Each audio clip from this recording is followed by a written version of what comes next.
XSFM입니다. I, D, W, K. 그것은 알기 싫다 2017년 마지막 그리고 2018년 첫 번째 기획 대한민국 치킨전. 한국과 치킨이 만났을 때 사람들 곁에 가장 친숙한 조연인 맥주에 대한 이야기를 들려드립니다. 2017년 마지막 목요일에 그것은 알기 싫다입니다. 세상 어딜 가나 연휴가 그래도 좀 붙어 나오는 유일한 시즌에 인사드립니다. XSFM의 그것은 알기 싫다 2017년 마지막 목요일 순서입니다. XSFM의 유승균 PD입니다. 윤세민 에디터가 처음부터 앉아 있습니다. 네, 안녕하십니까. 윤세민입니다. 우리 해의 마지막 에피소드를 녹음하는 게 윤세민 기자 두 번째죠? 그쵸. 그죠? 작년 마지막 에피소드가 뭐였죠? 이현재 교수님이죠. 여여연애. 그때가 이현재 교수가 무슨 일정이 있으시다 그래가지고 우리가 크리스마스 이브 저녁인가? 아, 맞아요. 쯤에 모여서 밤쯤에 녹음을 했던 걸로 제가 기억이 나요. 그랬던 것 같아요. 예. 크리스마스 이브에 항상 일이 있네요. 그러네요. 이번 크리스마스 이브에는 우리 2부에 갔죠? 크리스마스에 갔나? 2부에. 예, 2부에는 요파시 공개방송하러 대전 갔다 왔고요. 저로 말할 것 같으면 그해 마지막 에피소드 녹음한 게 지금 6번째네요. 네. 좀 있으면 횟수로 7년째. 여러분은 언제쯤 그런 느낌을 받으셨습니까? 뭔가 운명 같다는 건요. 사람을 되게 막 두근거리게 만들고 감전된 것 같은 느낌을 주고 그런 게 아니고요. 시작한 지 얼마 안 됐는데 뭔가 앞으로 되게 당연할 것 같다는 느낌을 주는 무언가? 앞으로 계속 당연하게 이 일을 할 것 같다. 네. 저는 그런 느낌을 언제 받았냐면요. 네. 자기소개서를 한 두 자릿수 이상 몇십 개를 쓰면서 앞으로 계속 자기소개서를 쓰고 나는 평생 이걸 쓰다가 이걸 유서 삼아 죽을 것 같다. 자소서 책을 발간하고 죽을 것 같다. 저는 이남중 장남으로 태어나 죽었습니다. 그러니까 나 채용하지 마, 이야. 찾지도 마. 아. 오늘 한번 이게 대본을 쓰면서 살짝 생각을 해봤거든요. 그 알실 한 10회? 11회쯤 할 때, 이거 되게 당연하게 되게 오래 할 것 같은데? 라는 생각이. 사실 그때는 11회도 지금 너무 오래 하고 있는데? 라고 생각하시지 않았나요? 9회쯤 그 생각이 들었어요. 이거 대선이니까 하긴 하는데, 앨범 내야 되는데? 네. 근데 10회, 11회가 됐을 때, 그때가 이제 18대 대선이 끝난 직후였거든요. 그렇죠. 예. 박근혜 정부의 시대가 열린 뒤였어요. 그냥, 이것이 나의 앞으로의 삶, 이런 생각이 들고, 네. 그게 이제 이명박근혜 정부가 낳은 어떤 좋은 것 중에 하나잖아요. 뭐요? 만약에 그때 박근혜가 당선이 안 됐다면은 아마 방송은 그 전에 끝났을 수도 있을 것 같아요. 그런 생각이 들고, 예, 맞아요. 6년 2개월이 지나 지금입니다. 예, 5년 2개월이죠? 예. 그것은 알기 싫다. 253회 순서를 시작합니다. 오늘은, 청취자 여러분들의 여러 같은 성원과, 저희들의 이해가 맞물려, 이번 주는 대한민국 치킨전부터 시작을 하도록 하겠습니다. 이게 기획의 묘미잖아요. 뭐요? 치킨전이 인기가 많고 재미가 있긴 한데 네. 그렇다고 또 치킨 얘기를 해? 그렇죠. 할 때 이제 맥주 얘기를. 맞습니다. 오늘은 맥주에 대한 이야기를 할 거랍니다. 이 기획의 묘미지만 실은 뭐 할까요? 하다가 맥주 할까요? 이제 청취자 여러분 말투 아시죠? 예, 정은정 농축산이네. 맥주? 바로, 예. 시작하시죠. 예. 맥주 뭐 좋아하세요? 이러면서. 정은정 농축산인가 잠시 후에, 치킨과 맥주의 관계, 혹은 맥주와 한국인의 관계에 대한 얘기들을 들어보겠고요. 이제 2018년 1월 20일일 건데요. 청취자 여러분께 부탁을 좀 드려야 되겠습니다. 256회 토요일 순서예요. 대한민국 치킨전 마지막 회, 대한민국 치킨전 Q&A 시간으로 꾸며드리려고 합니다. 네. 대한민국 치킨전 Q&A 시간 256회 토요일 순서에 준비가 돼 있고요. 지금부터 질문을 막 받아요. 네. 지금도 이제 막 질문해 오시는 분들이 있어요. 순살 치킨은 뭘로 만드나요? 약간 거무튀튀한 색은 그냥 먹어도 되나요? 되게 다양한 질문. 닭꼬치는 정말 비둘기로 만드나요? 네. 먹는 것으로서의 치킨에 대한 이야기도 좋고요. 나에게 돈을 벌어다주는 치킨. 이게 뭐 치킨을 배달하시는 분이어도 좋고. 네. 치킨 집 점장님이셔도 좋고. 하림 일가의 회장님네 집에서 일하시는 분이셔도 좋고. 회장님이셔도 좋습니다. 회장님이셔도 좋습니다. 저희한테 항의를 하세요. 그럼 소개를 해드릴게요. 네. 그걸 이제 사연 소개라고 안 하고 반론권 사용이라고 하겠죠, 네. 그러면? 그리고 이제 뭐 가능하시다면 치킨 본인도 괜찮으시고요. 치킨 산업에 얽혀있는 모든 존재가, 다 사연을 보내주시면 좋겠습니다. 그 중에 대다수가 소비자이겠지만요. 질문이 소개된 분들께 선물을 지금 유면상 PD가 바깥에서 열심히 수소문하고 있습니다. 뭘 드릴진 모르겠습니다. 그러니까 xsfm25@gmail.com으로 메일을 보내주시고요. 광고를 듣고 잠시 후에 뉴스 라운드업 함께 하신 다음에 대한민국 치킨전 5번째 시간 시작하도록 하겠습니다. 그것은 알기 싫다는 아임닭과 함께하는 집밥 같은 도시락, 아이멜 도시락에서 도와주고 있습니다. 뉴스 라운드업 History in the making. 기억하면 쓸만한 뉴스들 몇 가지를 윤세민 에디터가 준비해왔습니다. 네. 대학들 입학 원서 받고 나면은 건물 올라간다는 말 들어보셨어요? 윤세민 에디터가 갔던 대학교도 그랬을 것이고 윤세민 에디터가 갔던 대학교는 심지어 다른 대학교가 절대 안 바뀌는 게 바뀌었죠. 이름도 바뀌었어요. 그래서 지하철역 이름도 바뀌었어요. 맞아요. 제가 다니던 학교도 계속해서 건물이 바뀌었어요. 네, 그게 돈은 어디서 나오냐? 그 원서비만 해도 건물값이 나온다라는 얘기까지 있었는데 그죠. 뭐 금값, 반도체값 이런 얘기 많이 합니다만은 대학교 인지대 값이요. 자재에 비해 부가가치가 제일 높아요. 네. 한국에서. 그거 말고도 또 입학금이 있습니다. 문재인 정부에서 입학금을 폐지하겠다는 공약을 실천하기 위해서 일단 4년제 국립대와 그리고 사립대 입학금이 폐지될 예정입니다. 네, 지난 가을에 이미 발표가 났습니다. 내년부터라고 당장. 그리고 여기에 전문대까지 입학금 폐지를 추진하고 있습니다. 네, 지금 이거는 이번 주에 나온 뉴스입니다. 네, 한국전문대학 교육협의체에서는 입학 절차에 실질적으로 쓰이는 비용만 입학금으로 징수하되 등록금을 포함한 수업료를 인상할 수 있도록 하는 요구안을 교육부에 제출했습니다. 네, 그래서 그 전문대학 교육협의체가 교육부로부터 들은 소리가 무엇인지를 여기서 다시 한번 유출을 할 수 있게 됩니다. 니들 우리가 뭐 못 걷게 했다고 그걸 수업료로 벌충하려고 그러면 죽어 라는 얘기를 이미 해놓은 겁니다. 지금 4년제의 경우에도 11월에 결국 사립대에서 손을 들었죠. 네, 그래서 2022년까지 입학금을 없애고 입학 절차에 필요한 실비는 등록금에 편입되고 정부에서 국가장학금을 확대로 지원하는 방향입니다. 즉 맞습니다. 입학금에 필요한 실비가 약 20% 정도라고 해요. 그 20% 정도가 등록금에 추가가 되면서 등록금이 올라가요. 네. 그럼 정부에서 장학금을 지원을 해주면서 그렇게 합시다라는 거죠. 네, 실질적으로 입학금을 지원하는 그런 방향인데 전문대도 이제 이런 방향으로 나가겠다고 하는 거죠. 네. 네. 4년제대는 지금 이미 이제 두 손 두 발 다 든 대학교들이 슬슬 생겨나고 있고요. 네. 가장 가까운 이유는요. 1차적인 인간적인 이유는 재단 세무조사 들어올까봐. 그게 이제 제일 크고요. 그 정부의 압박이라는 이름이죠. 그래서 이제 먼저 손을 들어버리는 대학들이 있고 2020년에 될 때까지 장학금을 어떻게 좀 늘려줍사라고 밀당을 하고 있는 대학 4년제 대학교들이 상당히 남아 있고요. 그리고 전문 대학교들은 입장이 많이 다르다고 하죠. 4년제 대학처럼 지원이 많이 들어오지 않으니까요. 그럼요. 요게 이제 실제 정무적 감각이 들어가야 되는 포인트입니다. 가장 중요한 행정적인 평행선. 전문대 협의체가 보기에 국가는 우리에게 돈을 그렇게 많이 주지 않아요. 교육부가 보기에 너희들은 작고 학생도 적어요. 인 겁니다. 전문대의 경쟁력이 더 강화될 수 있는 타이밍이 지금 꽤 오랫동안 지속되고 있는데 네. 아직 그렇게 도움이 될 만한 정책이라든가 그런 방향이 나오지 않았던 것 같아요. 네. 그 두 가지가 지금 앞으로 협의를 해야 되는 대상인 겁니다. 전문대의 경쟁력 강화와 서민생활비용 안정. 이 두 가지가 지금 약간 평행선인 상황인 것을 이 뉴스에서 확인하실 수 있습니다. 그 다음을 보시죠. 사정당국이 어디인지는 늘 궁금했는데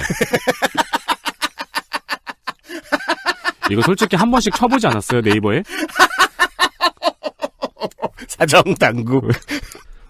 이번에는 민주당의 이건희 차명계좌 태스크포스입니다. 그런 게 있습니다. 네. 네. 요즘 당은 이제 뭐 하면은 예전에는 땡땡 모임, 땡땡 협의회 이랬는데 요즘은 땡땡 TF죠, 무조건. 네, TF란 말이 되게 유행하고 있어요. 맞습니다. 그 잘못 써서 TFT 팀이라고 쓰는 사람들도 있고.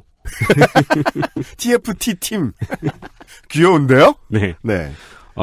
사정당국이 국세청을 통해서 최근 삼성 이건희 회장의 차명 계좌에서 2천억 규모의 비자금을 추가로 발견했다고 밝혔습니다. 자, 조대가 아니고 1,000억대도 아니까 뭐 6천억, 7천억도 아니고 2천억을 발견했다.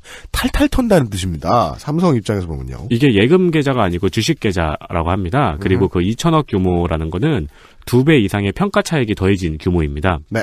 삼성 임직원의 명의로 흩어져 있다고 밝혔습니다. 네. 평가 차익이 더해져 있다는 거는 이것을 직접 쥐고 있는 입장에서는 이게 1,000억일 수도 있고 한 5, 600억일 수도 있다는 뜻입니다. 네.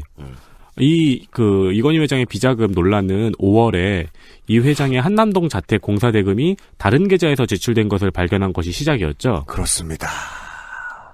뭐 낼 때는 좀 나가는 계좌가 일관돼 있어야 되는데 말이에요. 그래서 이 공사 대금의 출처가 일단 비자금인데 이게 2008년에 삼성 특검에서 찾아낸 그 비자금 계좌냐 네. 아니면 새로운 비자금이냐라는 의심이 있었는데 새로운 비자금 계좌가 지금 발견이 된 거죠. 네. 2008년 삼성 특검에서는 1,000개가 넘는 차명 계좌에서 총 4조 4천억을 찾았습니다. 그러니까 무슨 5년 동안 부어서 100억씩 붓는 뭐 만기 적금 이런 걸 든 건지 왜 그 만기 적금 이런 거는 거기 들어가는 돈 이상 못 붓잖아요. 네. 우리가 생각했을 때 그건가 싶기도 하고 뭘 1,000개나 운영해. 그리고 이번에 국세청 압수수색을 통해서 추가로 200개의 계좌를 더 찾아낸 겁니다. 그렇습니다. 이거는 정말이지 중동의 부자가 리니지를 하면 이렇게 할 것 같아요. 네. 아니 성주를 한 수천 명을 고용해서 저기 이제 알바몬에 공고가 떴다고 올라왔다고 생각을 해봐요. 네. 그래서 무슨 엑셀 정리하는 알바 해가지고 갔어요. 그러니까 무슨 내용을 정리하는 건가요? 그러니까 이건희 회장의 계좌를 정리하면 돼. 그래서 그럼 몇 개 안 하겠는데 하고 딱 앉아보니까 1,200개. 우리 사단의 병사들만큼 많은 거예요? 네. 이로써 비자금이 5조를 향해 달려가고 있습니다. 그렇습니다. 삼성 관계자는 회사 돈을 횡령한 게 아니고 이병철 회장으로부터 물려받은 상속재산이라고 밝혔습니다. 이 삼성의 해명이 제일 재밌죠? 이건희 회장이 상속받지 않은 것이 뭐가 있습니까?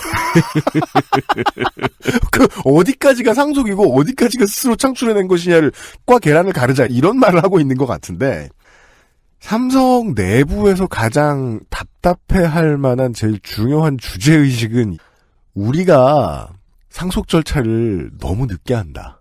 이명박근혜 때 다 끝냈어야 했다. 그렇죠. 혹은 뭐 문민정부 때부터 시작하던 대기업들도 있고 생각해보자고요. LGGS, 현대차 현대백화점그룹, SK, 뭐 가장 최근에 신세계가 있었습니다. 그게 아마 2015년이었을 겁니다. 그 차명 주식을 한번 실명 전환을 했습니다. 그래서 이제 그러니까 지금 남은 큰 줄기가 삼성밖에 없어요. 상속 절차가 이재용 부회장의 대학생 시절부터 이루어지던 거였잖아요. 그 원래 모든 대기업이 아기가 태어나기 전부터 마치 어린이집 줄 서듯이 주식 차명 만들고 계좌 여러 개 만들고 준비는 다 했을 겁니다. 근데 완성이 너무 늦었다는 거예요. 네. 삼성 입장에서는 그게 가장 큰 불만일 겁니다. 내부에서도. 이거 왜 이렇게 늦게 했나. 그리고 이거를 너무너무 늦게 했고 그 중간에 최순실이 끼는 바람에 국민연금을 크게 건드렸고 그러다 여기까지 온 거죠. 네. 그러니까 그 몇 가지 브레이크가 아니었으면 다른 대기업들이 뭐 형제의 난을 통해서 갈라지거나 뭐 새로 재편되거나 하는 방식 어떻게든 해서 안착했을 겁니다. 롯데 형제의 난도 이거보다는 훨씬 작은 미풍으로 끝이 났거든요. 네. 다른 대기업들이랑 비교했을 때는 지금 크나큰 공포에 사로잡혀 있을 것이다. 왜요? 이 건을 통해서 여당은요. 지난 국감 때 말씀드렸죠. 적폐청산을 오랫동안 하는 게 소원입니다. 최소한 내년 정도는 적폐청산 전국으로 계속 끌고 가는 게 소원입니다. 가장 중요한 예쁘디 예쁜 볼 때마다 예뻐 죽겠는 조연이 누구죠? 엄행푸가 있죠. 삼성은 계속 거기에 덜미를 붙잡혀 있을 겁니다. 박근혜 피고인이 대통령까지 갔던 가장 주요한 경력은 물론 아버지 때문이 제일 컸고요. 그 외에는 선거의 여왕이라는 이름이 있었죠. 그렇습니다. 퀸 오브 캠페인. 네. 이게 내년에 있을 지방선거가 중요한 이유 중 하나입니다. 아, 왕이 사라졌군요. 그렇죠. 레더 1위가 빠졌어요. 네. 그리고 레더 1위가 홍준표야. 홍준표 대표는 부산, 인천, 대구, 울산, 경북, 경남의 단체장을 지켜내지 못하면 대표직을 사퇴하겠다고 발언한 바 있습니다. 여기가 현직 자유한국당 단체장이 있는 곳이죠. 그렇습니다. 일단 부산시장으로 거명되었던 장제국 동서대 총장이 페이스북을 통해서 출마하지 않겠다고 밝혔습니다. 다급했던 거예요. 뭐가요? 생각을 해보고 내가 장고를 때린다. 네. 그러면 그 사이에 인터뷰도 붙고요. 그쵸. 예. 당적이라도 사실 내가 하나 파놓은 거 있다. 그럼 당에 가서 이야기를 해도 되고요. 네. 당에 가서 그 클로즈 회의 하지 말고 오픈석상에서 고사하는 모습을 예쁘게 보여줄 수도 있어요. 페이스북에 썼다는 건 뭡니까? 첫날 찬 겁니다. 대시 들어오자마자 찬 겁니다. 약간 친한 뭐 선후배가 이제 사실은 친구 관계는 유지하고 싶어요. 그런 사람이 대시했어요. 네. 그걸 페이스북에 조리돌림하지 않습니다. 다급하게 찬 겁니다, 지금 이건. 그 장재욱 총장의 페이스북 메시지의 마지막 그 글이 뭐예요? 마지막 문장이 뭐였죠? 다시는 이런 얘기가 안 나왔으면 좋겠습니다. 였거든요. 진짜 하기 싫은 겁니다. 네. 제 친구 중에 별명이 친구인 애가 있는데. 뭐요? 왜요? 그냥 편한 친구로 지내자란 말을 너무 많이 들어서. 이복의 김친구. 올해는 연애하게나. 덕담하고. 와, 별명 친구인 거 진짜 죽고 싶겠다. 그 유사품으로 왜 축구공 있잖아요. 그리고 한편 저희가 지금 녹음을 하고 있는 이 시간에 국회에서 류하예 의원의 토크 콘서트가 열릴 예정입니다. 네. 그리고 저는 크리스마스에 라이언 인형을 뽑겠다고 6판을 했는데 못 뽑았어요. 맞습니다.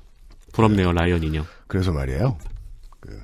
땡땡호 은행에서 네. 지금 새로운 그 라이언 카드가 나온다고. 그런다고 하대요? 예, 그래서 신청하면 777명한테 라이언 럭키박스를 증정한대요. 진짜요? 제가 원래 이벤트 참여 안 하거든요. 네.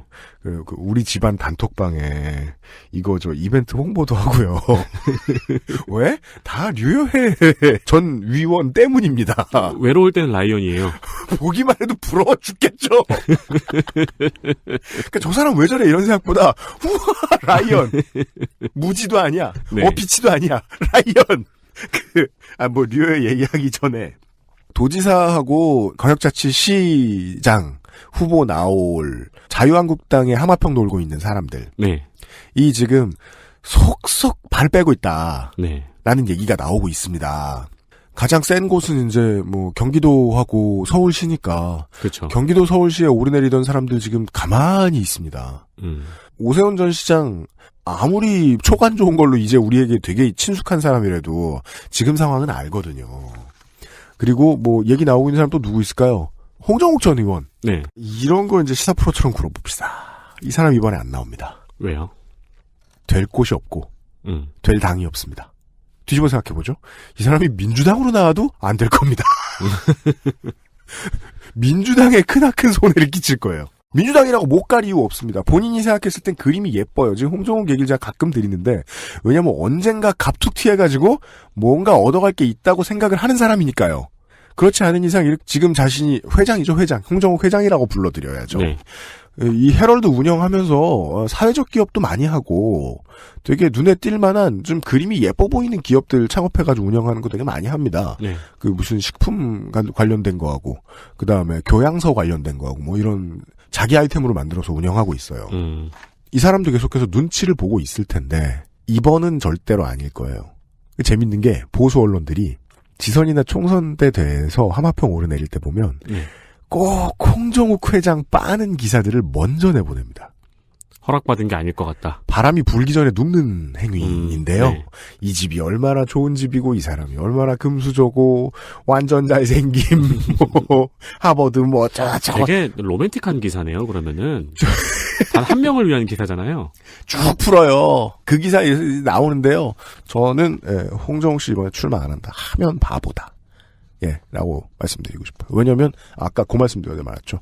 본인의 정치적인 그림도 한나라당과 척을 지는 그림을 만들어내고 정계 은퇴를 했단 말이죠. FTA 비준 안 하고 빠지면서 이제 정치 안 하겠다고 선언을 했단 말이에요. 그리고 돌아올 각을 재는 건데, 돌아갈 만한 당은 당연히 자유한국당이 아닙니다. 그리고 돌아갈 만한 당은 지금 아직 당 노릇도 못하고 있습니다. 이번 주쯤에 이제 가장 많이 지방선거와 관련돼서 나오는 기사들은 한국당이 혹은 야당 거의 전부가 정의당을 제외하면 후보 찾기 어렵다. 네. 라는 얘기들 하고 있을 건데요. 지난 10년간 9년간은 6대4 정도의 기울어진 운동장이라면 지금은 블랙홀이죠. 지금 상황하고 가장 비슷하게 제가 예를 들고 싶은 거는 올 시즌의 잉글랜드 프리미어리그입니다.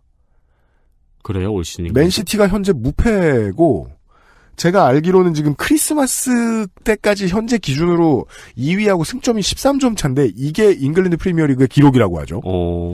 올 시즌은 이제 맨시티와 난장이들의 경쟁의 그림인데 물론 뭐 이러다가 뒤집힌 사례도 옛날에 있고 그랬습니다만은 거의 이 정도입니다. 그 절반 넘어섰는데 게임 끝난 느낌. 제1야당이 승리가 목표가 아니고 본전치기가 목표라고 6개월 전에 얘기하는 선거는 없습니다. 거의 모든 야당이요. 6개월 전에는요. 자기한테 장밋빛 데이터를 마구 여기저기서 수주를 받아 발주를 때려가지고 받아와서 풉니다. 네. 이번에 장난 아니다. 몇 개 더 되고 우리 안 가는 어떤 지역, 우리는 못 들어가는 불모지 어떤 지역에도 지금 되려 그런다. 이런 얘기를 풀거든요. 6개월 전부터 우리는 현상 유지가 목표다라고 얘기한다. 이런 개념은 없습니다. 예. 정치인으로서의 박근혜가 선거 때 가장 강력했던 이유 중에 하나는 판세가 이런데라는 말을 하지 않았다라는 데서 좀 찾을 수 있습니다. 사람들이 지적하지 않는 박근혜의 장점 중에 하나인데요. 판세고 뭐고 내가 얼굴을 디밀고 다니겠습니다. 말고 이 메시지가 없었거든요. 차라리 그쪽이 나을지도 모르겠어요. 야당은 지금.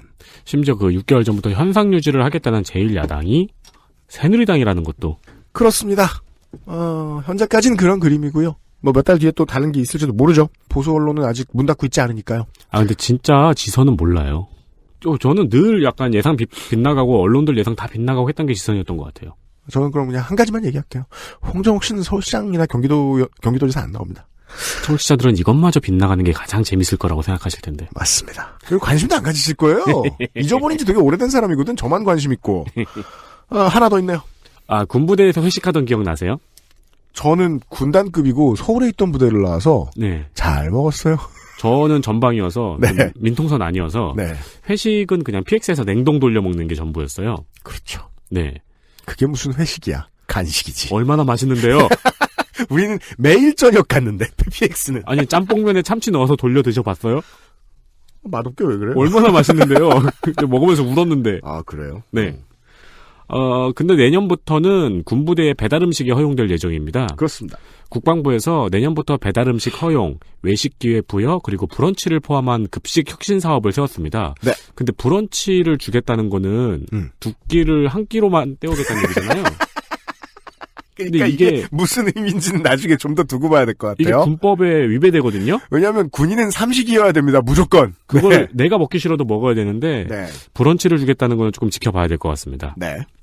저는 군 생활할 때 원래 가끔씩 간부 인솔 하에 외식을 하긴 했거든요. 네. 그 칠성회관에 가서 목욕하고 칠성회관은 뭔지 모르겠습니다. 그 칠성 부대에 네. 병사들이 가서 목욕하고 삼겹살 구워 먹는 곳이에요. 아 그래요? 회관은 그래요. 저희도 있었어요. 네, 거기서 목욕하고 거기 삼겹살 구워 먹고 네. 그러고 들어오고 그랬거든요. 그렇습니다.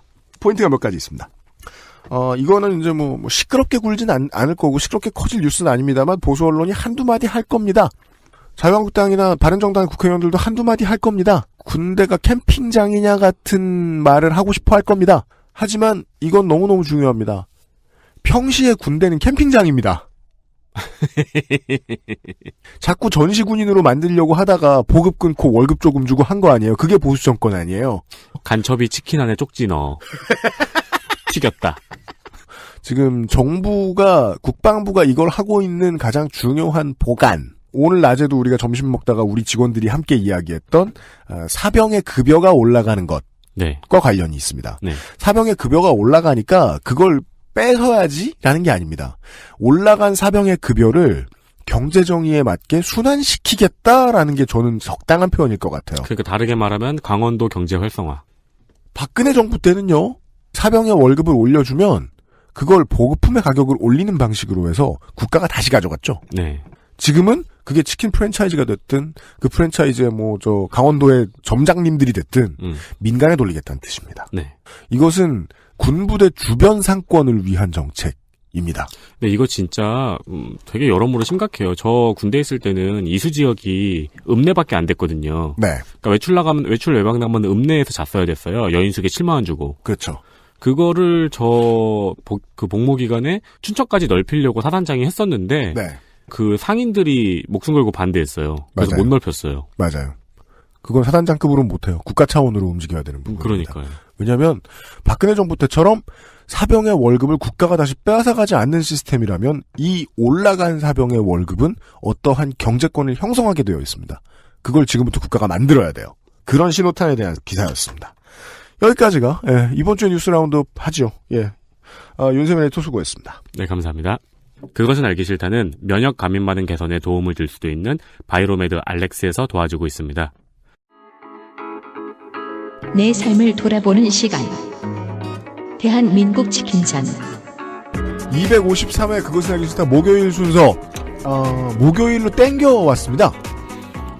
청취자 여러분들의 반응이 좋고 열심히 들어주고 계셔서 감사하긴 한데 네.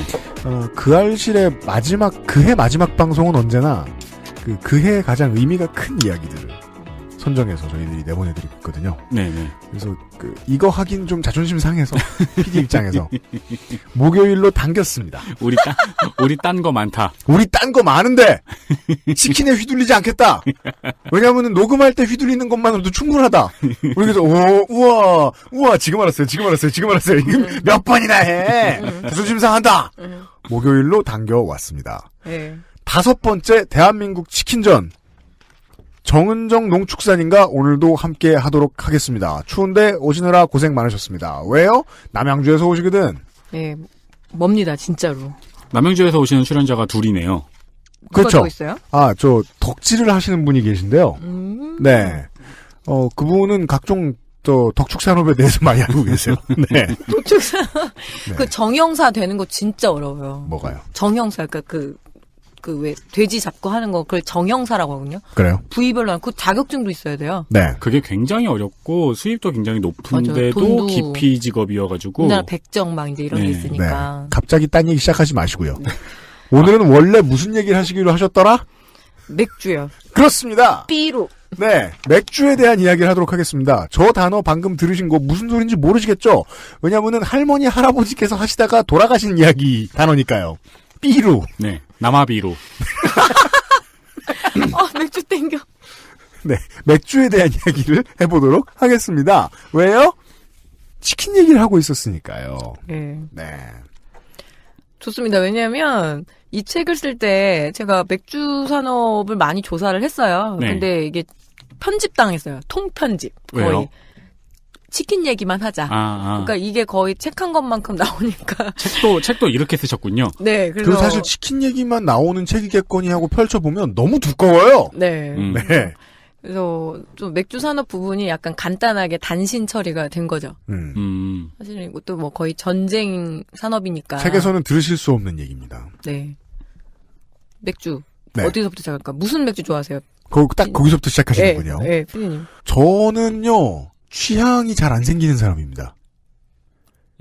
그리고 취향도 비싼 취향을 가지려고 하지 않는 사람입니다. 산미구엘 좋아하지 않으세요? 밀러랑? 산미겔 좋아하는데요. 산미겔을 왜 좋아하냐면 필리핀에서 가장 만만한 맥주거든요. 맞아요. 산미구엘. 예. 보통 이제 한국에서 먹는 라거들하고 다르느냐? 아닙니다.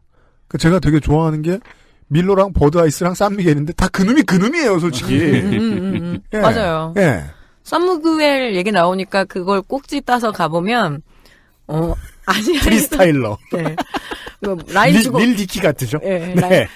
산미구엘 맥주가 한국 맥주랑 맛이 비슷하다. 이거 굉장히 중요한 핵심인 것 같아요. 그게 왜 핵심이에요?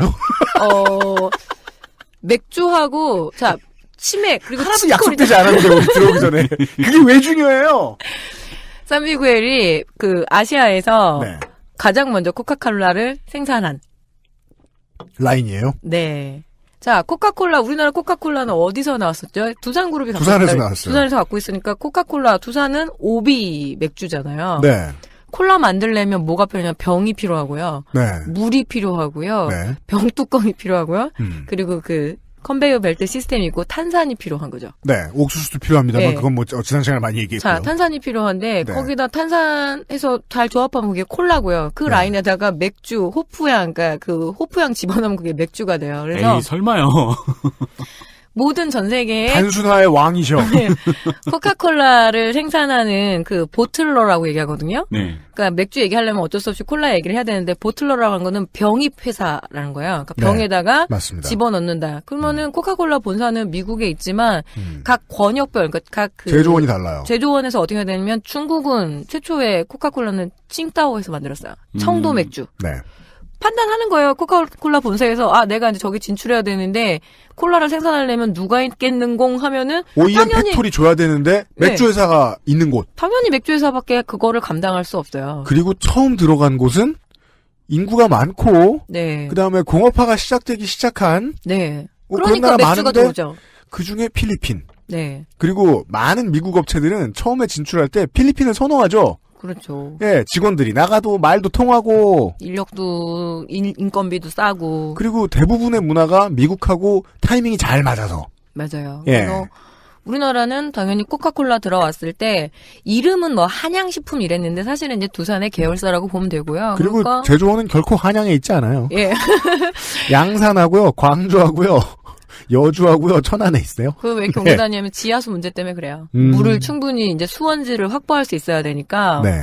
그래서 우리나라는 당연히 처음부터 두산그룹이 콜라도 갖고 오고 그리고 오비 맥주도 갖고 있는데 이 오비 맥주의 역사를 거슬러 올라가면은 네. 사실은 일제시대까지 거슬러 올라갈 수밖에 없는 거죠.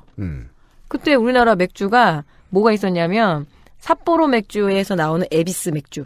에비수. 예, 에비수. 근데 그게 언제 우리나라 처음 들어왔냐면 1876년이에요. 제가 궁금해서 그런 걸 뒤져본 적이 있어요. 예.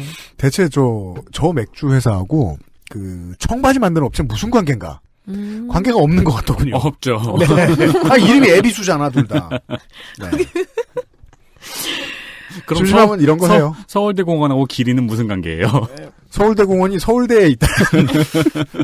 일단 궁금을 하잖아, 모르겠으면. 찾아는 봐요. 네, 그래서 1876년이면 이제 구한말이죠. 네. 구한말에 이미 삿포로 맥주하고 기린 맥주가 들어와 있어요. 그러니까 그 에비스 맥주, 기린 맥주, 삿포로 맥주 이 세 개가 들어왔는데 당연히 그때 누구를 위해서 들어오냐면 쩐이 있는 사람이 먹는 거죠. 특히 조선에 거류하고 있는 일본인을 위한 맥주였다고 보시면 돼요. 그렇죠. 일본 사람들이 많이 들어와서 먹는데 그 당시에 이렇게 먹다가 보니까 당연히 막 굉장히 그 고급 술인 거죠.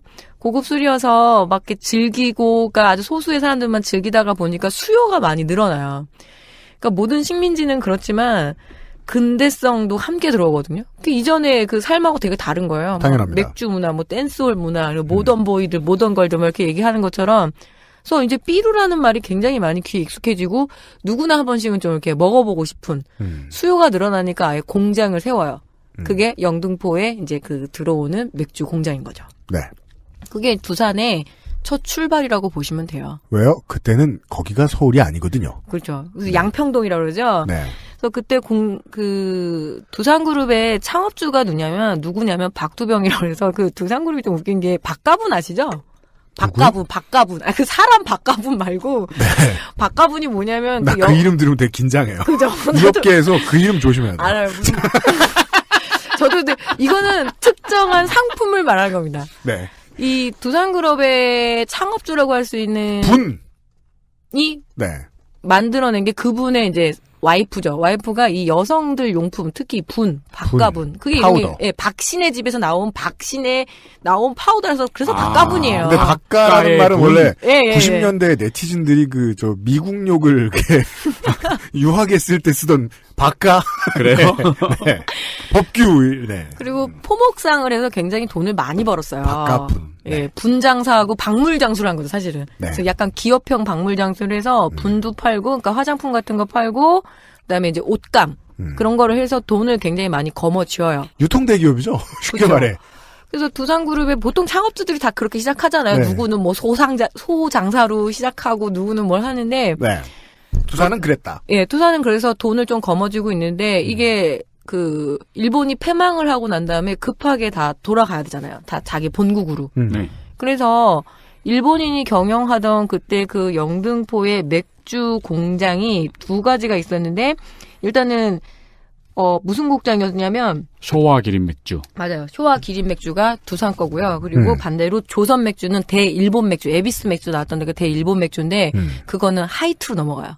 그래서 두 개의 양대 산맥이 사실은 일본 폐망하고 난 다음에 적산이라고 보통 얘기하죠. 네. 일본 사람들이 남겨놓고 간 그 재산, 그러니까 적들의 재산인데. 근데 이 적산이라는 게 예. 요즘 사람들은 이 적산하면 아무도 안 돌봐주는 뭐 흉가 이렇게 생각하는데 적산 가옥이요. 알짜 적산은 40년대에 다 나갔죠. 그렇죠. 예. 그때 이제 우리나라의 기업 독점이 그때부터 시작됐다고 봐도 돼요.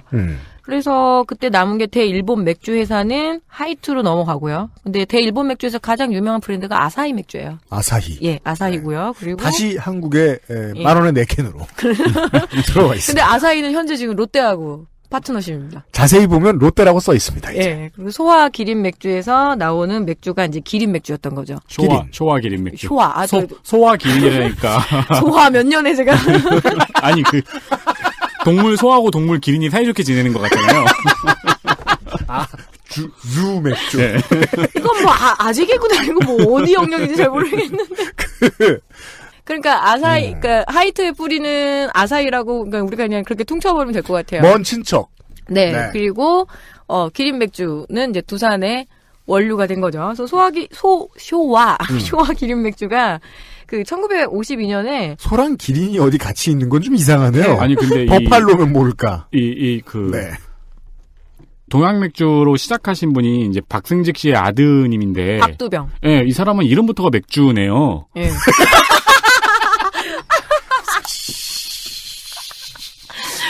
촌철살인. 그게 그 형제가 3병, 4병. 손자는 만취, 뭐 이러나요? 네, 알겠습니다. 그런 다음에 그 손자가 애를 낳으면 이제 통풍이 되는 거죠.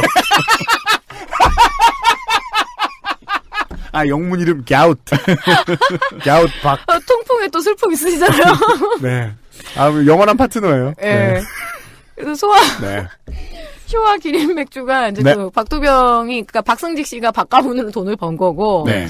그 돈으로 해서 그 당시에 우리나라 적산의 기업을 불화받을 정도면 이미 갖고 있어야 되는 자본이 많아야 돼요. 그렇죠. 네. 왜냐 우리가 그 해방되고 난 다음에 광복되고 난 다음에 중간에 미군정이 다 이렇게 배치한 거잖아요. 네. 그래서 친일파 청산 안 된 게 그 당시에 적산이 제대로 청산이 안 된 거죠. 그렇죠. 봤더니 뭐 줄만한 사람들이 없는 거예요. 그러면 일본 사람들 밑에서 일했던 그런 원래 관료- 목돈을 네. 들고 있던 놈이 가야 되니까. 아니면 일본의 어떤 공장이라든가 그런 산업시설 밑에서 매니저 노릇을 하는 바람에 그 시스템을 이해한 사람들. 네. 그러니까 일제 부역자라는 말이 그 당시 네. 미군 입장에서는 경력자로 보인 거예요. 그렇죠. 그럴 수밖에 없죠. 네. 그게 이제 우리나라의 뭐 삼리식품이나 빵의 역사가 거기서 또 시작이 되는 거고. 그러니까 네. 부역자 아니면 네. 산업을 아는 사람이 없는 거죠. 그렇죠. 그쵸. 그 시스템을 누가 알아요? 그래서 대량으로 빵 만들고 이런 게 불가능한 거죠. 그래서 두산그룹이 굉장히 싼 값에 그 효와 기린 맥주를 인수를 합니다. 그리고 이름을 바꿔요. 효와 기린 너무 일본스럽잖아요. 그래서 동양 맥주로 바꿔요. 네. 그래서 동양 맥주의 그 오가 오리엔탈의 오고, 맥주는 당연히 브루어리. 아, 지금 알았네요. 브루어리. 그럼 오비를 뭘로 하신 거예요? 오늘의 첫 지금 알았네요가 나왔습니다. 아, 오리엔탈의 오리엔탈 브루어리. 이건 한화가 한국 화약인 거 이후로 두 번째 쇼크네요. 개충격이에요. CJ가 제일 재단인 건 알고 계시죠? 아, 그건 알고 있었는데. 네. LG가 럭키 금성이에요. CGV도 지지난 줄 알았잖아. 아, 맞아요.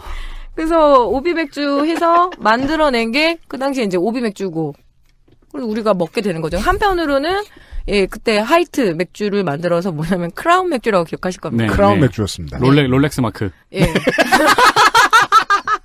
네. 네. 네. 네. 양대 산맥이요. 그러니까 맥주 회사를 딱 2개만 허락을 해줬어요. 그렇습니다. 그냥 또 박정희 입장에서 여러 개 생기면 이게 들어오는 구찌가 작아지잖아요. 그래서 시장을 어떻게 양분을 하냐면 60대 40도 아니야. 약간 뭐 65대 뭐 45 이런 식으로 해서 시장을 아주 정확하게 양분을 해요. 그러니까 한국 맥주가 왜 맛이 없냐고 얘기하면 막 요새는 아니다라고 얘기하는데 그거는 독점이니까 맛을 개발할 필요가 없어요. 그러니까 느리게 개발됐지만 예전보다 많이 개발됐다는 건 저는 인정을 반드시 해야 된다고 생각을 그럼요. 해요. 다만 느리게 개발된 이유가 이거다. 예. 그리고 계속해서 우리도 지난 시간에 뭐 콩 얘기하고 옥수수 얘기하고 할인 얘기했는데 되게 중요한 조연 중에 박정희가 빠지질 않아요. 아, 늘 우리 진짜 우리가 먹는 음식 맛에 박정희가 관여를 한 게 있는 거야. 그러니까요. 왜? 우리 예전에 한번 이제 그 스테비오사이드 이한승 교수가 나와서 이야기해 주실 때도 그 소주의 지역 쿼터를 어떤 식으로 할당했는가에 대한 설명을 맞아요. 드렸잖아요. 근데 그것도 언제나 그 당시 정부들은 독점 되게 좋아해요. 그러니까 병뚜껑 산업도 독점인 거 아시죠? 아, 그래요? 그 주세가 지금 알았어요, 있잖아요. 한 번에서. 네. 병뚜껑 산업 그거 사기업에서 만드는 거 아니에요. 국세청에서 다 관리해요. 왜냐면 병뚜껑으로 카운팅을 해야 되거든요. 아, 그렇구나. 그래서 그 가장 끝발 있는 거 있잖아요. 왜 이렇게 육사하고 막 전두환 이렇게 하다가 퇴임하면 어디 회사를 들어가면 주로 공사를 많이 들어가잖아요. 아, 정권에, 그니까 저 군부 정권에 부역했다를 쉽게 말해 전두환 하다라고 표현할 수 있고. 전두환을 빨아주다 이러려다가 전두환 하다가. 빠르는 의미가 이렇게. 전두환은 너무 많이 빨려가지고, 네. 저 온몸에 피가 없을 거예요. 그래서 뭐, 공사란 이름으로 한대 있잖아요. 석유공사, 석탄공사. 네. 등등 나는데 병뚜껑 만드는 것도 독점이에요. 네. 그걸로 세금을 카운팅을 해야 그건 되니까. 이제 옛날에 술, 담배 해보신 이제 좀 어르신들이 잘 아는 건데, 옛날 네. 거는 보면은 국세청에서 붙여놓은 스티커가 있어요. 네. 한국담배인상공사요? 예. 네, 그게 전매청. 나중에는 이제 그 붙여놓은 스티커를 아예 병뚜껑 같은데 프린팅을 하다가 네. 지금은 없어졌죠. 예. 예. 그렇게 해서 맥주 산업을 키워주는데 두 산업을 해줘요. 그러니까 계속 진출하고 싶어 하는 데가 있는데 규모를 보는 거죠. 그래서 최근에 한 몇 년 전에 겨우 롯데가 클라우드로 진출하는데 그러니까 오랜만에 하나의 그 양대 산맥에서 하나가 트는데 그만큼 오랜 시간이 걸린다니까요. 그리고 맥주가 너무 특이한 게 지금은 가장 흔한 술이긴 하지만 우리가 맥주 한 병을 먹으면 거기 72%는 세금에 갖다 바치는 거거든요. 네. 네. 고급주예요. 주세 분류표에 따르면 고급주에 분류가 돼 있어요. 네. 처음 그러니까 양주하고 똑같아요. 주세가. 이것이 되게 많은 하우스 맥주, 소형 하우스 맥주 업자들이 주장하고 있는 조세의 문제점이죠. 막걸리는 이제 지역도 만들고 기업도 예. 새로 생겨서 만들고 왜요? 전통주라 가지고 세금이 엄청 쌉니다. 3%. 근데 집에서 만든 하우스 맥주에다가 72%를 때려버리는 거예요. 예. 예. 그래서 지금 IPA 만들고 하는 하우스 맥주 한 업체 있잖아요. 네. 세븐브로이. 예, 여기가 논란의 대상이 좀 되긴 하는데 그 정도 규모 가진 업체밖에 못 버티는 이유가 있는 거예요. 맞아요. 한국은. 맥주에 주세가 이렇게 많이 붙어 있는데 국가 입장에서 큰 시비가 나지 않는 이상 세금 세게 받는 거를 왜 관두고 싶습니까? 그리고 회사들도 가끔은 얘기하는 거예요. 너무 세금 세다. 하지만 이 독점 구도를 깨고 싶지 않았던 거죠. 조선하이트하고 투선하고 아니 우리 가만히만 있으면 한국 사람들이 선택을 지금은 이제 수입 맥주도 많이 들어오고 하지만 어차피 너네들은 먹어봤자 크라운 아니면 오비야 이게 되는 거죠. 세금 네. 우리가 세금 내기 싫어가지고 낮췄다가 경쟁자가 나타난다. 네, 그렇죠. 그래서 한국에 되게 오래된 모든 사람들이 가지고 있는 마인드인 것 같아요. 어떻게든 경쟁을 피하고 싶다. 그러게요. 그래서 악어와 악어새처럼 그렇게 이제 라거와 라거새죠. 라거새. 그래서 뭐 이런 개그를 하시면 안 된다는 겁니다. 저는 그런 거 안 하죠. 네. 알았어요. 그리고 모든 산업이라는 게 촉발되는 부수적인 산업이 있어요. 병뚜껑은 독점이지만 병 만드는 산업. 네. 한솔재지가 왜 삼성 계열사인 건 아시죠? 네. 그러니까 모든 제품이 나오면 포장을 해야 될 거 아니에요. 그럼 그 포장은 누구 줘요? 좀 제일 막내를 주든가. 뭐 그런 거죠. 한국에서만 통용되는 얘기예요. 막내를 준다. 막 되게 착한 기업이다 얘기하지만 오뚜기도 그 라면 포장하는 그 포장재 산업은 다 자기네 내부 거래거든요. 그렇습니다. 그런 것도 있고 그래서 병 만드는 것부터 해서 다 이제 독점을 만드는 거죠. 그래서 그 지위를 오랫동안 유지를 해요. 근데 여기서 또 소주라는 게 있잖아요. 진로 소주가 진로 화이트잖아요. 네. 90년대 IMF 때 진로가 막 그걸 밑에 이상한 진로 백화점도 만들고 막 이래서 네. 그 파고를 못 견뎠을 때 이제 조선 화이트가 그 진로를 인수를 하죠.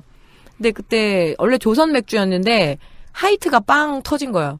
지하 안반수에서 뚫고 왔다. 네. 그래서 맥주에 대한 그 그 하이트에 대한 광고 이미지 기억하시는 분들 되게 많을걸요? 예, 그래서 지하 안반수에서 안반수를 뚫어가지고 그래서 하이트가 굉장히 인지도가 확 올라가니까 아예 회사 사명을 바꾼 거죠. 맞아요. 하이트. 진로 화이트가 되죠. 아니, 그러니까 진로가 인수가 돼서 진로 화이트를 해서 소주를 갖게 되고 그리고 화이트를 갖게 되고 두산 입장에서는 여전히 콜라라는 시장을 갖고 있고 그리고 콜라 팔래니까 당연히 KFC도 있고 그다음에 버거킹도 있고 그리고 거기에 이제 노하우가 생긴 거죠. 해외하고 어떻게 이렇게 브랜드를 들어오는 거에 대해서는 굉장히 탁월했어요.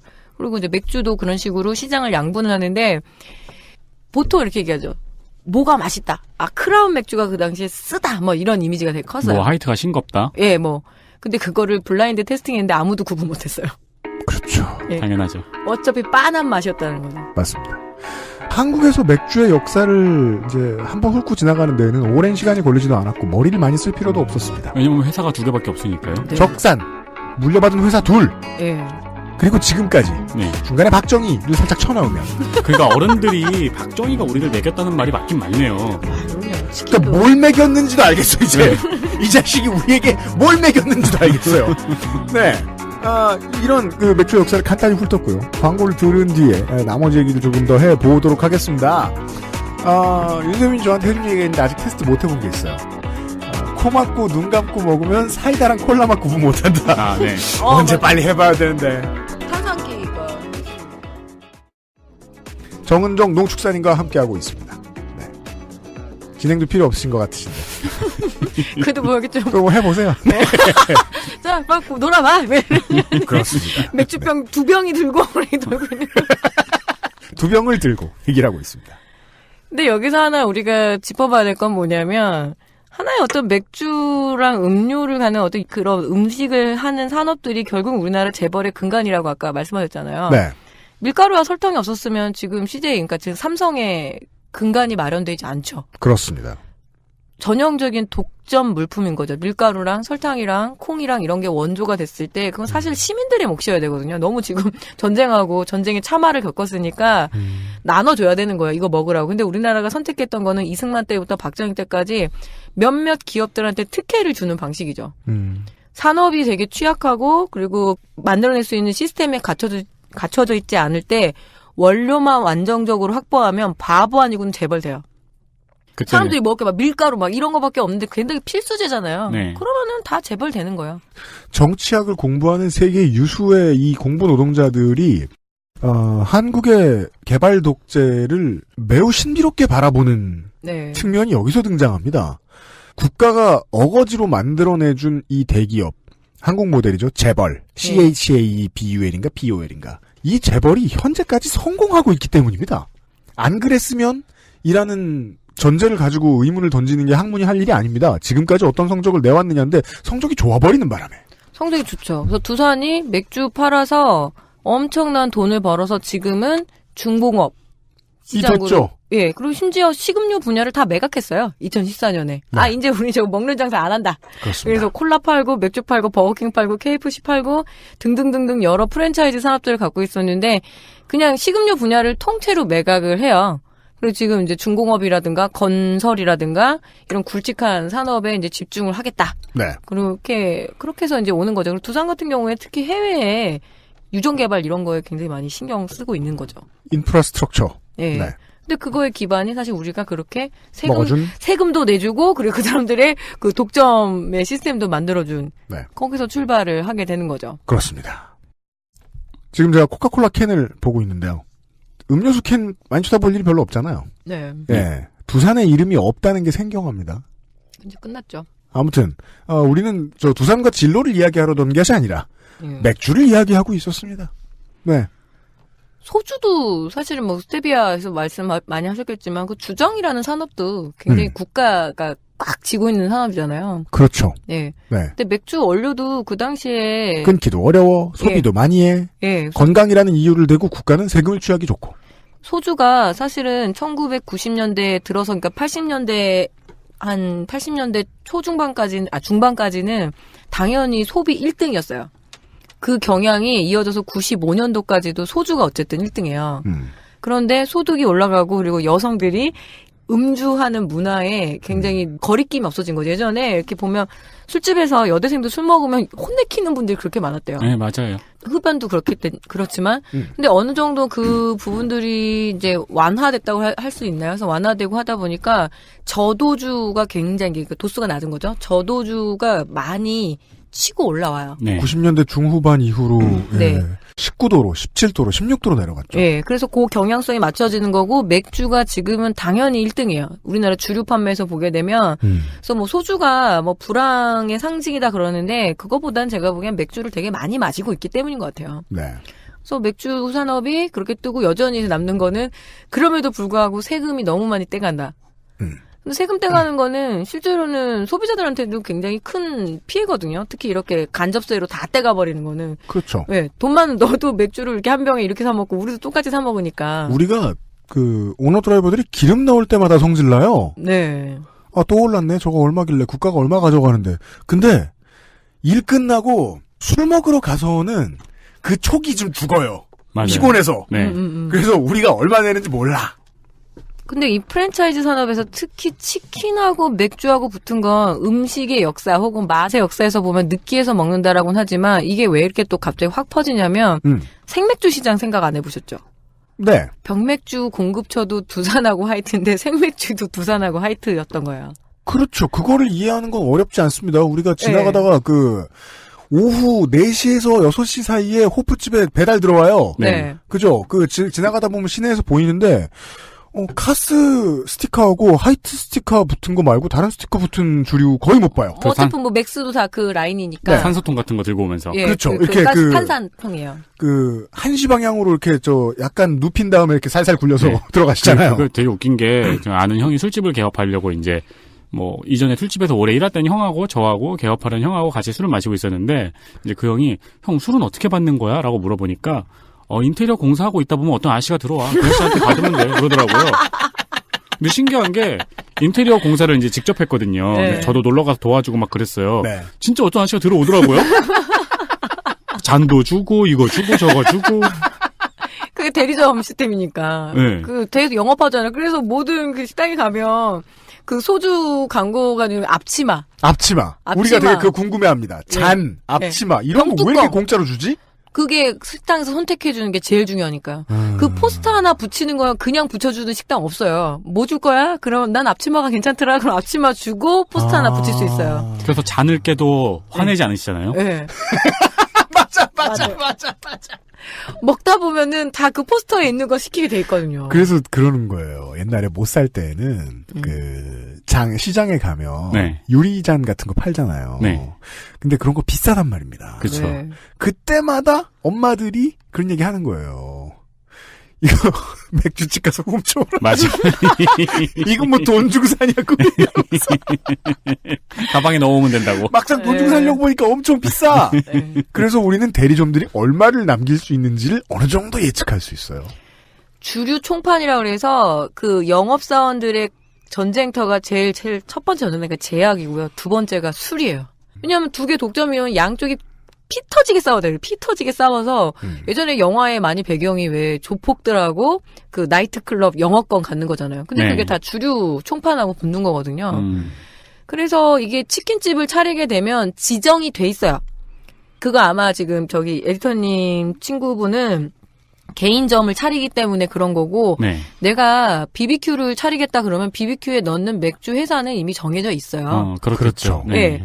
그리고 주류 대출이라고도 있거든요. 그건 네, 뭡니까? 맞아요. 예, 주류 대출이라도 있어요. 한 번씩 이사 갈 때 전세집을 이렇게 보면은 이렇게 등기를 떼보잖아요. 그러면 그 집의 대출금이 채권자가 어디냐면 롯데 막 이런데요. 네, 그럼 맞아요. 뭐지 막 그러면 예, 주류 대출이라는 것도 있는데 술 팔면서 갚아라 하고 롯데가 밀어주는 거예요? 네, 맞아요. 그러면 술을 만들어서 파는 그 큰 기업은 네. 금융업도 할 수 있네요? 그렇죠.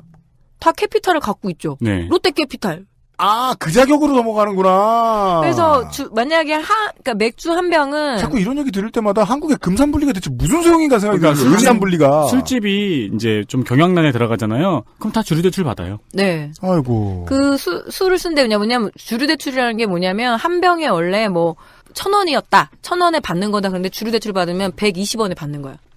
그러니까 1,120원 이런 식으로 네. 해서 거기서 계속 이자를 까나가는 식. 그래서 주류 대출이 껴있는 상황들이 많아요. 별것 아닌 목돈이라고 개인이 네. 느낄 수 있는 돈을 한 번 좀 툭 던져준 다음에 예. 꾸준히 술값을 올려봤네요. 프랜차이즈 산업에 특히 술을 판다는 프랜차이즈 외식업에 들어온다라는 거는 그 주류의 독점 시장에 또 들어간다라고 보시면 되죠. 그러니까 이게 황당한 게 뭐냐면 내 위치 자체, 내 가게는 완전 경쟁 시장이에요. 너무 많아요. 주변에 치킨집도 많고 막 이런데 내가 받을 수 있는 식재료는 완벽한 독점이기 때문에 문제인 거예요. 그러니까 이게 그 하림하고 치킨집하고 똑같잖아요. 네. 밑에서는 피 터져라 싸우고 있어요. 네. 근데 위에서 그거 가지고 돈 버는 애는 한두 기업인 거잖아요. 그렇죠. 그래서 맥주도 그렇게 집어넣고 요새 이제 조금 고급 고급 이미지 갖고 가는 게 이제 뭐 롯데 클라우드인데 클라우드도 이제 생맥주 시장 다 진출했거든요. 네. 그러면은 뭐 세계가 이제 박 터지겠죠. 그래서 받는 입장에서는 어떻게든지 해보려면은 그건 있어요. 병맥주 맛은 다 똑같은데 제가 봐서 손님들 이렇게 회전율이 되게 떨어진데 맥주가 맛없는 이유는 그 생맥주 원래 하나 그 케그라고 그러거든요. 하나 그건 들어가는데. 윤세민 에디터가 설명해 줄 수 있어요. 예, 그럼 네. 50잔 정도 나올 거야 아마. 한 잔 마시면 케그 청소 언제 했는지 알 수 있죠. 그죠. 그럼 저는 그때부터 병맥주로 바꾸거나 아 이 집 괜찮네 하면서 이제 먹는데 그 비율 맞추는 것도 만만치가 않은 거죠. 저기 동네 생맥주집 같은 데 가면은 네. 케그 청소를 한 번도 안 했나 본데 싶은 맛이 있어요. 쉬었죠. 진짜요? 쉬었지. 근데 그 맛을 좋아하는 어른들도 있어요, 또. 그게 나. 뭔가 숙성된 맛이라고. 오, 이거 우리 동네에서 먹던 맛인데 이 맛을 어떻게 냈지? 가만히 있으면 된다. 사장님이. 그 주류 총판에서 근데 주류만 넣느냐 그건 아니죠. 카스가 들어가면 당연히 코카콜라. 펩시하고 또 코카콜라 싸움이 엄청났어요. 그리고 롯데 칠성이 들어가면 롯데 칠성에서 칠성사이드 나오면 롯데는 또 롯데 계열로만 넣고 그러니까 음료수하고 맥주하고 이런 것들이 다 소수도 아니죠. 한 두세 개 정도의 기업들이 생산하다 보니까 내가 선택할 수 있는 게 되게 없는 게 프랜차이즈 외식업의 특징이에요. 확장해서 상상을 해봅시다. 우리가 특수고용 근로자들 노동자성 인정해달라라는 투쟁이 이제 최근에 본격화되기 시작을 했지 않습니까? 네. 대표적인 이제 노동자들 중에 한 케이스가 야구르트 아줌마. 네. 야구르트 아줌마들입니다. 그 고유명사죠. 아줌마라 해야 돼요. 야구르트 아줌마, 그러니까 이거 하시는 분들은 직원 아니죠? 네. 자영업자죠? 소사장님이죠. 예. 근데 그것 때문에 이제 4대 보험의 외곽지대에 있어야 된다. 이런 문제. 네. 사람들이 상상할 수 있고 따라갈 수 있으니까 여론 형성이 될 수 있는데 이 생각은 좀 못 해봤던 것 같아요. 우리가 시내 다운타운에서 술집이 많이 모여있는 곳들에 갔을 때 거기서 윤쌤이 설명해준 대로 박 터져라 싸우고 있는 사장님들 청소도 다 해, 뭐도 다 해, 다 하고 있는 그분들 사실은 경제정의에 맞춰 생각해보면 주류 회사에 직고용돼 있어야 되는 게 맞는 거 아닐까. 그렇게 보이네요. 그렇죠. 근데 영어권이라는 게 지사권이라는 것도 있거든요. 각 지역마다 또 자기의 영어권을 권리금 주고 사오고 이래요. 사실상의 고용 노동자하고 다를 바가 없이 일을 하는데 리스크는 사장님이 줘요. 그러니까 맞아요. 저는 당사자가 아니라서 그런 생각을 못 했는데 그때 제가 그 벽에 망치질을 하고 있을 때 들어온 아저씨가 그 술집의 모든 것을 관장하게 되네요. 결국에는 운명을 그렇죠. 쥐고 흔들게 되네요. 그래서 보게 되면 이제 내가 치킨집을 차렸을 때 요새 워낙 치킨집들은 경쟁이 심하잖아요. 그리고 네. 바깥에서 대체로 먹을 수 있는 것들이 많으니까 업장 입장에서는 맥주로 좀 이윤을 많이 남겨야 되거든요. 술 장사들은 네. 그렇죠. 맥주를 얼마나 많이 먹어주느냐에 따라서 승부가 갈리는데 내가 이 롯데에 대출받고 사온 롯데술을 얼마나 많이 팔았느냐. 근데 장사를 해보면 알거든요. 이거 대충 어디 가면 되게 싸게 판다는 거 알아요. 저 청량리 뒤에 깡통시장인데 되게 싸거든요. 삥시장 같은데요? 빙시장. 훌륭한 정보들이 많이 나옵니다. 왜냐면 이것도 어쨌든 자기네들의 경쟁이니까 그래서 왜 소주 회사에서 그렇게 영업들 오겠어요. 소주잔 주고 막 앞치마 주고 그것처럼 아시는 거예요. 몇 년 지나면 저쪽 맥주 어차피 똑같은 맥주인데 네. 훨씬 더 싸다는 걸 알아서 몰래 사입을 할 때가 있어요. 그걸 사입이라 그러잖아요. 프라이빗하게 이제 넣는 거를. 이른바 무자료 주류. 예, 그런 것도 있고 몰래 그리고 원래는 뭐 하루에 한 통, 두 통씩 쓰는데 이상하네. 왜 사장님 한 통으로 줄였죠 해가지고 갑자기 부엌을 확 열어본 거예요. 네. 소비량이 예전과 같지 않다는 건 장사는 되는 건 알고 있는데 다른 수를 받는 것 같다. 근데 본사에서 하는 일들이 그런 거잖아요. 슈퍼바이저라는 게 기술 지도도 있지만 네. 하림의 슈퍼바이저들하고 똑같네요. 모든 프랜차이즈는 다 그런 게 있어요. 슈퍼바이저가 존재하는 가장 중요한 이유는 독점을 공고히 관리하는. 그렇죠. 마름 역할을 해야 되는 거죠. 지주 돈 안 새나가게. 예. 근데 그 양반들도 죽을 똥살똥 살잖아요. 그렇죠. 그렇게 하지 않으면 생계가 안 되니까요. 그래서 많은 업주들이 맥주 몰래 받았다가 그런 철퇴를 맞는 경우가 있어요. 그리고 또 맥주가 되게 잘 팔리는 데는 뭐냐면 서비스도 좋은 거예요. 본사에서 케그 청소하기 되게 어렵거든요. 네. 제일 좋은 거는 케그를 주기적으로 교체를 하면 돼요. 아예 그래요? 그러면 훨씬 더 맥주 맛 좋아져요. 저 알바한 데는 한 번도. 요런 전략이 있는 거죠. 오비든 롯데든 직영 브루어리가 있으니까 직영 맥주 있잖아요. 잠실에 가면 롯데 클라우드 파는 굉장히 커다란 술집이 있고. 압니다. 걔네들이 갖고 가는 게 고급인데 왜냐하면 니네가 치킨집에서 먹는 맥주는 그 맛이 아니야. 근데 거기는 그거죠. 케그 청소 엄청 철저하게 하고 주기적으로 교체를 하면서 굉장히 신선한 맛을 내는 네. 거야. 같은 맥주여도. 그러니까 큰 치킨집들은 이런 것들이 좀 해낼 수 있는 거죠. 그리고 원래 생맥주 배달 불법인 거 아시죠? 아, 그래요? 예, 우리 왜 그래요? 저도 한번 써야지. 예. 지금 알았어요.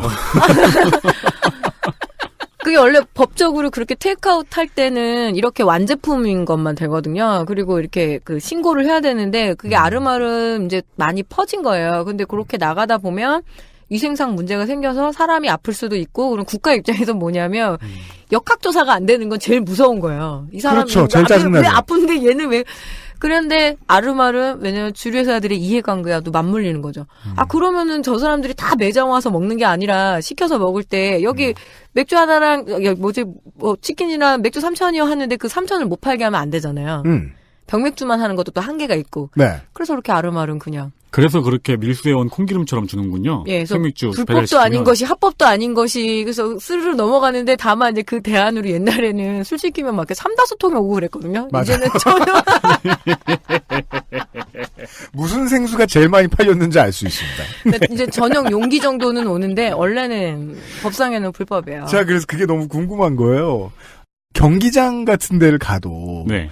혹은 이제 치킨을 이제 동네 치킨집에서 시켜도 생맥주 담겨오는 용기는 똑같아요.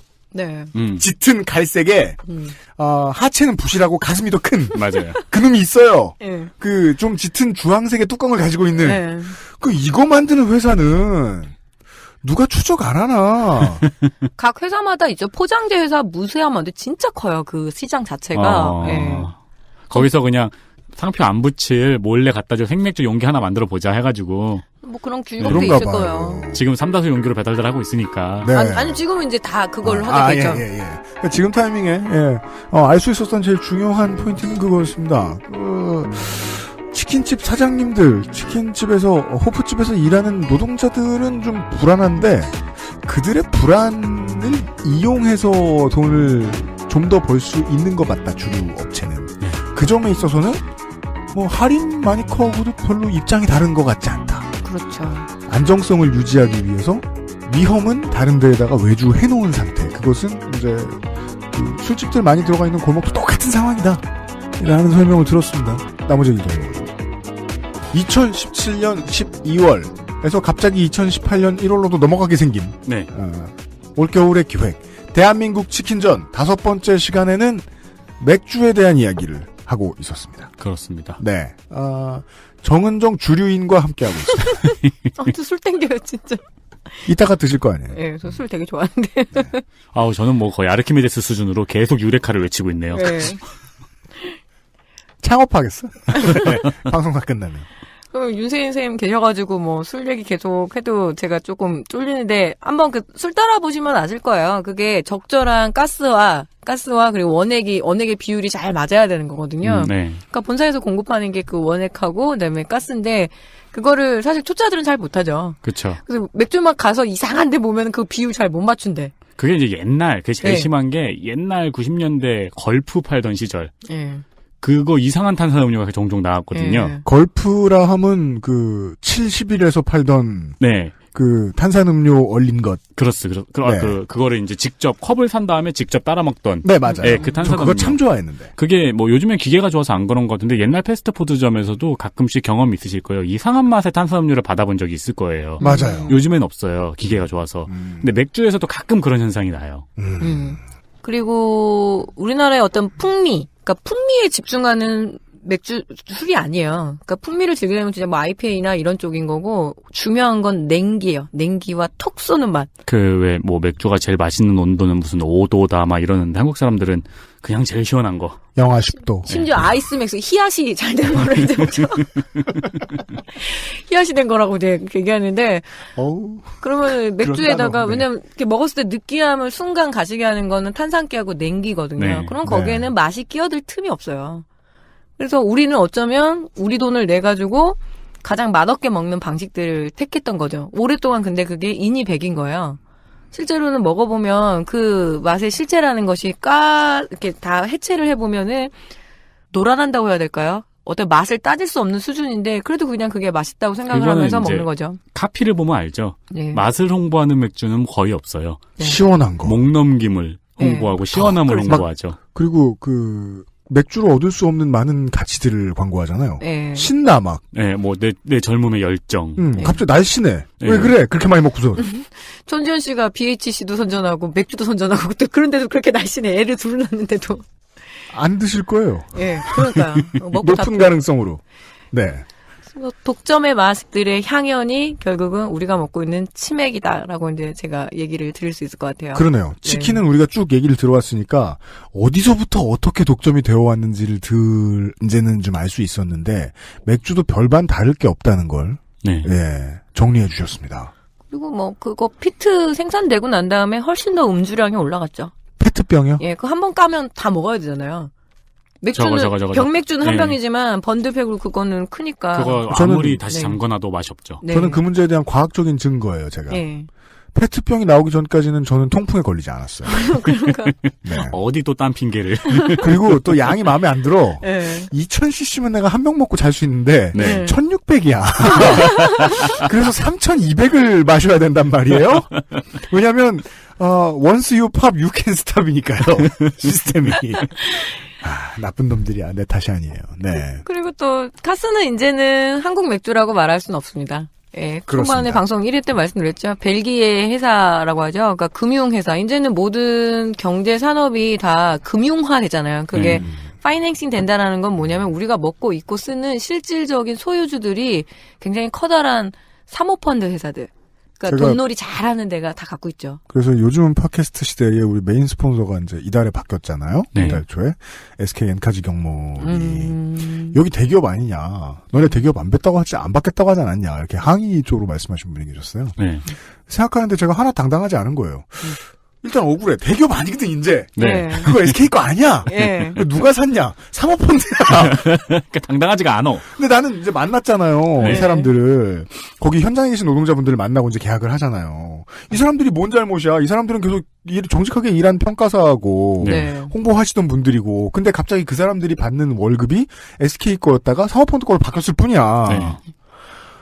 근데 여전히 찜찜하더라고요. 와, 산업에서 살아남는다는 건 산업의 체인 어딘가에 머물러 있는다는 소리구나. 그렇죠. 복속된다는 소리구나. 나도 거기서 절대 자유롭지 않구나.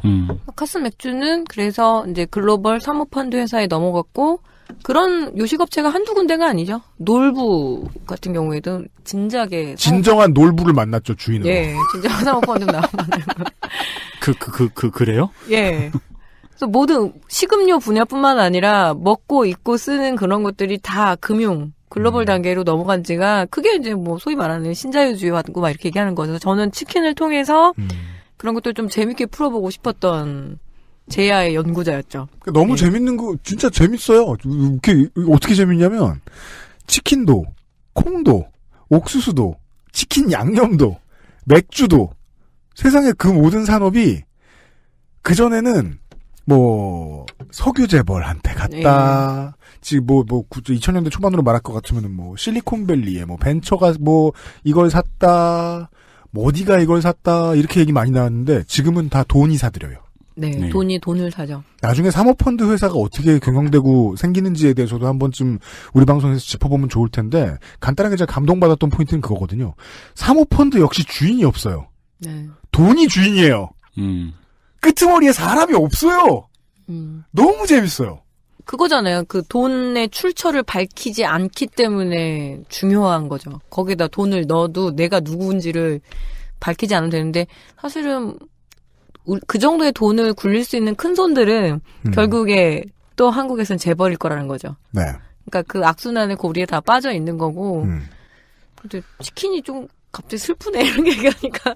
그러니까 우리 이런 얘기. 예. 열심히 먹어봤자 농민들이 행복하지 않고 치킨집 사장님이 행복하지 않고 이게 핵심인 것 같아요. 우리는 무슨 수로 해서 무슨 정의로운 진보 언론에서 이런데 돈 쓰지 말자 저런데 돈 쓰지 말자라고 얘기해서 우리가 그러면은 거기 돈 안 쓰고 딴 데 돈 쓰려고 썼을 때 그 돈은 사모펀드나 대기업에 재벌에 안 들어가나? 워낙 독점이 세니까. 그죠. 네. 네. 네. 심지어 길거리에 군고구마를 사 먹어도 어떻게든 들어갈 텐데. 그렇죠. 그럼요. 그런 이야기. 네. 역시 좋아요.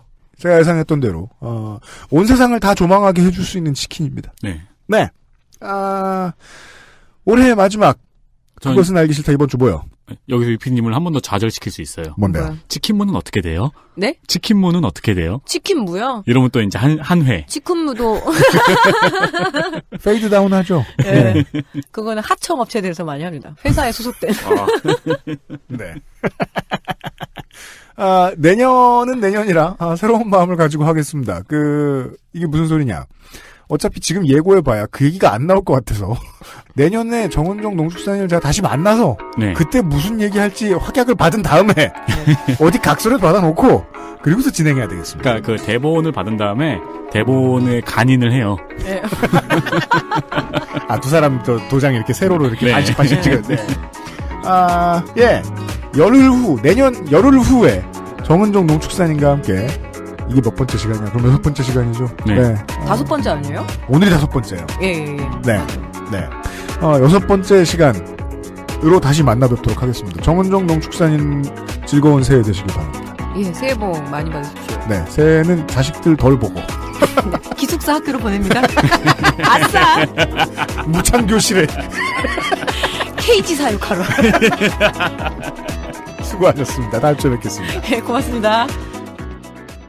저희들이 말씀드리는 여러 가지 뉴스, 주제의식, 프로파간다, 다양한 것들을 기억을 못하실 수도 있습니다만 제가 통풍에 걸렸다는 걸 모르는 청취자들은 별로 없죠. 그래서 이 방송을 듣고 맥주를 꼭 마시고 싶다. 이런 말은 진짜 위선자. 그냥 먹으니까 있으면 저는. 저를 상대로 인체 실험을 하고 있어요. 저는 약을 먹으면서 계속 술은 먹어요. 진짜 위험해요. 술도 많이 드시잖아요, 또. 맞아요. 전 제가 많이 먹는다는 걸 지금의 제 아내가 지적해주기 전까지는 몰랐다. 술이 나를 많이 먹는 줄 알았다. 맥주에 대한 이야기였습니다. 다음 주와 다다음 주에도 이제 내년이죠. 내년에도 대한민국 치킨전 2-3시간 정도가 남아 있는데요. 앞에 말씀드렸습니다만은 다시 한번 소개를 해드리죠. 1월 20일 256회 그 아실 토요일 순서에서요.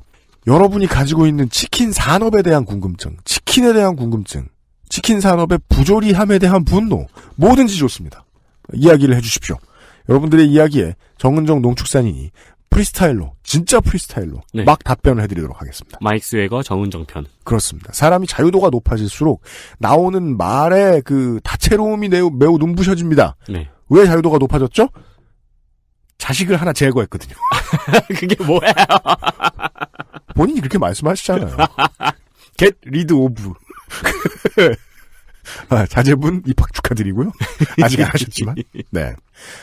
질문을 계속해서 받겠고요. 그때 질문이 소개된 분들께 드릴 선물을 푸짐하게 준비하고 있습니다. 유면상 PD가요. 다음 주쯤에 알려드릴 수 있을 것 같습니다. 내일과 내일 모레 이 시간에 그것은 알기 싫다 2017년 마지막 시간으로 인사를 드리도록 하겠습니다. 6번째 그해 마지막 그것은 알기 싫다잖아요. 매해 마지막 그것은 알기 싫다에서는 제가 읽기에 가장 난이도가 높은 인트로와 함께 그 해에 가장 청취자 여러분들이 기억을 해주셨으면 좋겠을 것 같은 이야기. 작년에는 이화여대의 오비와 거기 있는 학생들이 한국을 어떻게 바꾸는 불씨를 만들어냈는가, 황을 조합했는가, 그렇죠.에 대한 이야기들을 하죠. 올해 마지막 그것은 알기 싫다. 장난 아닙니다. 윤세민도 저도 매우 이분의 이 이야기. 여러분들이 감탄할 만하시다고 자신을 가지고 있습니다. 할 수 있게 돼서 참 다행이에요. 왜냐하면 그분이 비번이었거든요. 내일 이 시간에 돌아오도록